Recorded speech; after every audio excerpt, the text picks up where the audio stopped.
사사로 세움을 받은 삼손은 사사로서의 삶을 살지 않고 있습니다. 또한 사사로서의 역할도 감당하지 않고 있습니다. 특별히 하나님께 선택되어져서 세움을 받았지만 그는 그 자신이 원하는 대로 그의 뜻대로 하나님이 주신 그 능력을 사용하면서 살아가고 있는 모습을 우리는 보게 됩니다. 하나님의 특별한 사람, 하나님의 특별한 은혜로 태어난 삼손마저도 이렇게 세상과 구별되지 않고 하나님의 목적대로 살아가지 않는 모습을 보면서 그 삼손이 살고 있던 그 사사기의 그 시대가 얼마나 영적으로 어두운 시대, 또 죄악에 물들어 있는 시대인가를 우리에게 극명하게 보여주고 있습니다. 그 시대의 리더와 그 시대의 교회를 보면 우리는 그 시대의 영적 상태를 알 수 있다고 합니다. 바로 삼손이 살았던 그 시대에 정말로 이스라엘은 하나님 앞에서 철저히 멀어져 있었고 하나님을 바라보지 못하는 그런 영적 침체기에 놓여 있었던 것 같습니다. 오늘날 우리가 좀 우리의 삶을 좀 잘 돌아봤으면 좋겠어요. 우리의 상황은 어떤가? 우리 사회는 어떤가? 우리 교회는 어떤가? 우리 리더들은 어떠한가? 요즘 우리는 참 이 시대에 많은 리더들에 대한 문제점을 이야기하고 있습니다. 또한 교회에 대한 이야기를 하고 있습니다. 그러나 중요한 것은 단순히 그 한 사람들의 문제가 아니라 바로 우리 사회, 우리 전체 공동체에 그런 영적 암흑기가 진행되고 있다는 사실입니다. 바로 이 영적 암흑기에는 우리는 하나님을 바라보지 못합니다. 하나님을 기억하지 못하고요. 각자 다 자기의 옳은 대로 자기가 원하는 대로 살아가는 것을 가장 최고의 목표로 삼고 살아가고 있습니다. 여러분들은 어떠십니까? 오늘 진심으로 하나님을 바라보고 계십니까? 여러분의 상황 속에서, 여러분의 삶 속에서 오늘 내가 살아가는 그 이유가 여러분의 꿈, 여러분의 목적을 이루기 위한 것인지 아니면 하나님께서 우리를 선택하시고 하나님의 특별한 그러한 섭리 가운데 이끌어 가시는 그 하나님의 계획으로 살아가고 있는지, 또한 그러기 위하여 우리는 부단히 애쓰고 힘쓰고 있는지 우리는 우리 스스로를 잘 살펴봐야 할 것 같습니다. 자신이 주인이 되고 시작이 되어서 삼손과 이스라엘, 그 밖에 주변의 모든 나라들은 자신이 주인공이 되어 살아가고 있습니다. 안타까운 것은 이 사사기를 통해서 우리가 알 수 있는 것은 이 사사기의 모든 그들의 삶과 그들의 운명을 사람들이 결정하는 것이 아니라 전국에는 하나님께서 하나님의 계획과 목적을 이루시기 위해 하나님이 그 모든 것을 이끌어 가심을 우리는 이 사사기를 통해서 볼 수 있습니다. 그런데 그 사사기 안에 있는 사람들은 어느 누구도 하나님을 바라보지 않는다라는 거예요. 특별히 오늘 삼손의 이야기를 보면 이 이야기 속에는 하나님의 모습이, 하나님의 이야기는 전혀 나오지 않고 있다는 사실이지요. 오늘 읽으신 내용을 보시면 이제 삼손이 블레셋 여인에게 장가를 들었습니다. 그런데 그 가운데서 삼손이 경로하는 일이 생기죠. 그리고 전국에는 그것이 싸움이 되었고 삼손은 너무나 화가 나서 블레셋 그 들판을, 이제 곧 추수해야 될 벌판을 다 불살라버리고 맙니다. 그가 원해서 그가 사랑했던 여인과의 결혼은 깨져버렸습니다. 다시 그 아내를 찾으러 갔더니 그 아내는 없는 거예요. 더 아이러니한 상황은 바로 그 장인이라는 사람이 너가 그 아내를 원하지 않는 것 같아서 다른 사람에게 그 아내를 넘겨주었다는 거예요. 그러면서 그 동생이 더 이쁘니까 그 동생을 데리고 가서 산란하는 거죠. 참 세상에 윤리도 없고 도덕도 없는 거예요. 그저 그 순간의 어려움을 면하기 위해서 사람들은 적당히 타협판을 제시하고 그것을 수용하고, 그것이 당장에 나에게 유익이 오고 기쁨이 오면 그것으로 그냥 서로 간에 합의 보고 끝나는 그런 세상이 돼버린 거예요. 거기에 또한 삼손의 모습을 보면 삼손은 항상 자기의 감정대로 행동하는 모습을 보게 됩니다. 자기가 화가 나고 자기가 너무나 분노하게 되면 그는 하나님께 받았던 그 힘을 자기의 복수를 위해, 자기의 분풀을 위해 사용하게 됩니다. 더 나아가서는 또한 그 삼손의 그러한 강력한 힘에 눌려있던 사람들이 삼손에게 복수를 하기 위해 또 유다 사람들을 협박하고 공격하는 모습을 보게 돼요. 복수의 복수가 이어지는 거예요. 결국은 세상의 힘의 논리로 힘을 가지고 서로가 서로를 견제하고 서로를 짓누르고 서로를 위협하는 그런 정말 무법의 나라, 무법의 시대인 거예요. 요즘도 그렇지 않습니까? 많은 법이 있다고 하지만 법은 단순히 어떤 명분의 법이지 실질적으로 힘으로써 자기가 가진 것으로 자기의 유익을 지키고 또 자기의 유익을 더욱더 확장시키기 위해 다른 사람을 힘으로 위협하고 또 힘으로 누르려 하고 또 힘으로 막으려고 하는 그런 힘의 시대에 살고 있는 것 같지 않습니까? 그러니까 사사기의 이야기는 단순히 그 과거의 이야기가 아니라 바로 오늘 우리가 살아가고 있는 오늘의 그 동일한 이야기가 이어지고 있다는 사실이에요.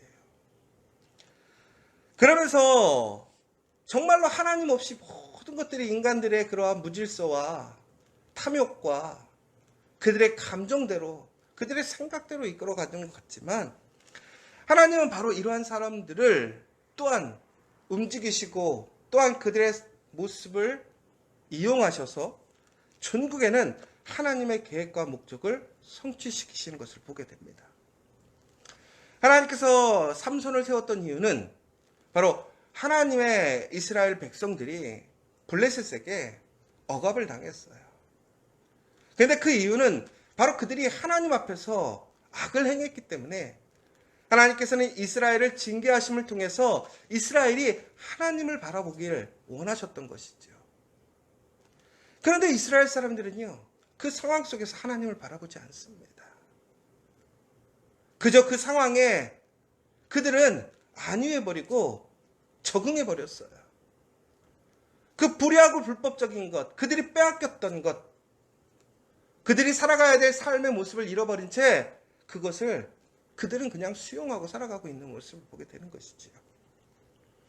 그런데 하나님께서는 바로 이처럼 그렇게 하나님의 뜻을 알지 못하고 하나님을 찾지 않는 이들에게도 하나님의 약속을 성취하시기 위해 하나님의 사사들을 세우신 거예요. 그런데 그 사사마저도 오늘 하나님의 말씀에 순종하지 않아요. 하나님의 길을 걷지 않죠. 그러자 하나님께서는 그의 약점, 그의 부족한 그러한 감정적인 일들, 복수를 통해서 오히려 그것이 하나님의 선한 일이 되게, 하나님의 계획을 이루어갈 수 있도록 하나님이 이끄시는 놀라운 은혜를 보게 돼요. 결국에는 이 삼손의 분노가 블레셋을 칩니다. 지금까지 그 어떤 누구도 이렇게 블레셋에게 큰 피해를 준 적이 없었어요. 하나님은요, 이처럼 모든 사람들이 하나님을 바라보지 않고 또 하나님을 찾지 않아도 열심히 하나님의 일을 해나가시는 분이에요. 인간의 도움이나 인간의 참여가 없어도 하나님의 일은 이루어진다라는 사실이에요. 그러나 여러분, 우리가 이곳에서 알아야 될 것이 하나 있어요. 무엇이냐? 우리는 바로 이렇게 어렵고 힘들 때마다, 우리에게 큰 문제가 생길 때마다 우리가 해야 할 일은 바로 세상의 방식, 세상의 힘으로 이 모든 것들을 해가려고 하는 것이 아니라 내 감정대로 내가 판단하고 행동하는 것이 아니라 우리는 그때 다시 한번 하나님을 바라봐야 한다는 거예요. 하나님의 선한 뜻이 무엇인지, 하나님의 약속이 무엇인지, 하나님의 그 약속을 우리가 성취하고 회복하기 위해 우리는 지금 무엇을 해야 하는지를 우리는 다시 한번 간구하고 소망해야 된다는 거예요. 이스라엘 사람들이요, 이제 블레셋 사람들에게 위협을 당합니다. 그러자 이 블레셋 사람들의 위협 때문에 이스라엘 사람들은 삼손을 붙잡아서 블레셋 사람들에게 넘겨주는 모습을 보게 됩니다. 여러분, 이스라엘 사람들은 블레셋과 싸워야 했습니다. 자신들의 것을 빼앗아간 자들이고 지금 그들을 괴롭히는 사람들이에요. 오히려 삼손은 그들의 적인 블레셋을 어찌 보면 피해를 주고 자신들의 그러한 역할을 대변해 준 사람이라고 볼 수 있어요. 그런데 불구하고 그는, 그 이스라엘 사람들은 블레셋 사람들의 위협과 또한 공격 앞에서 그들은 당장의 피해를 두려워해서 다시 삼손을 붙들어서 블레셋 사람들에게 건네주는 모습을 보게 됩니다. 여러분, 우리가 정말로 우리의 삶을 바꾸기를 원한다면, 우리의 삶 속에서 정말 하나님의 그 약속이 다시 성취되기를 원한다면, 우리는 이제 우리의 삶에 그 안이하고 눌러 앉아 있는 그 모습에, 적당히 타협하고 살아가고 있는 그 모습을 우리는 이제 포기해야 된다는 거예요. 여러분, 참 두렵고 어려운 일들이 있죠. 그러나 우리가 진정으로 해야 할 일은 다시 살아나기를 원한다면, 다시 회복되어지기를 원한다면 우리는 이제 내가 적당히 타협하고 내가 안이하게 살아가고 있는 그 삶의 모습을 이제는 내려놓고 다시 한번 그 담대한 믿음을 통해서 하나님의 약속으로 나아가야 한다는 거예요. 여러분, 믿음에는 대가가 따른다는 사실을 기억하십시오. 내 삶에 지금의 그냥 내 손에 있는 것들을, 그 작은 것만이라도 지키고 싶어서 적당히 넘어가고 타협하고 불의에 눈 감는다면 결코 변하지 않아요. 많은 사람들이 그런 얘기해요. 덮고 가자. 아유, 좋은 게 좋은 거지. 그냥 조용히 문제 일으키지 말고 가자.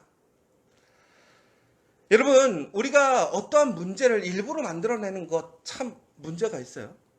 사람의 아픔을 드러내서 그 사람을 괴롭히는 것 문제가 있어요. 그러나 불의하고 잘못된 것이 있다면 그것을 잘못됐다라고 얘기해야 돼요.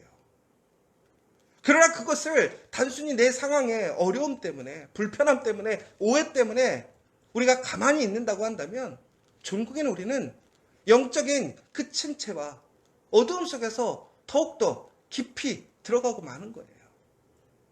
정말 우리의 인생을 바꾸고 싶다면 우리는 바꿔야 돼요. 변화시켜야 돼요. 아니다라고 얘기를 해야 돼요. 그리고 전국에는 하나님의 말씀으로 회복되어야 한다는 거예요. 적당하게 타협하고 그 상황에 머물러 있다면 결코 우리의 삶을 변할 수 없어요. 예수님께서 이 땅에 오신 이유가 뭐예요? 우리를 그 죄악된 그 쇠사슬에서 우리를 끊어버리고 우리를 자유케 하기 위해 오셨다는 거예요. 그런데 오늘 어떻게 되었습니까? 삼손은 다시 묶여요. 이스라엘 사람들은 그들을 구원하고 그들을 도와줄 사람을 묶어버려요. 왜? 단순히 그 삶의 지금의 안전을 바라보고 있기 때문에. 그러나 진정으로 자유를 주시는 분이 누구예요? 우리에게 필요한 안전이라는 게 뭐예요? 지금의 순간의 안전이 아니라 영원히, 정말 언제나 자유롭고 그 은혜 안에 살아갈 수 있는 사람이 되어야 되는 것이 아닙니까? 여러분, 하나님은 절대로 하나님의 백성을 포기하지 않으십니다. 하나님은 항상 그 하나님의 약속을 성취하십니다. 이제 우리는 깨어나야 돼요. 그리고 다시 시작해야 돼요. 잘못된 것에서 우리가 적당히 타협하고 안이하게 머물러 있는 것이 아니라 우리는 새롭게, 신실하게, 진실하게 걸어가야 한다는 거예요. 그러면 하나님의 놀라운 손길이 우리를 보호하시고 우리를 다시 승리케 하신다는 사실을 기억하십시오. 오늘 우리가 해야 할 일은 무엇입니까? 하나님이 보이지 않아도, 하나님의 일이 되는 것 같지 않아도 이 모든 일들을 하나님이 이끌어가고 계심을 기억하시고 다시 오늘 하나님을 바라보고 기도하시는 저와 여러분 되시기를 간절히 소망합니다.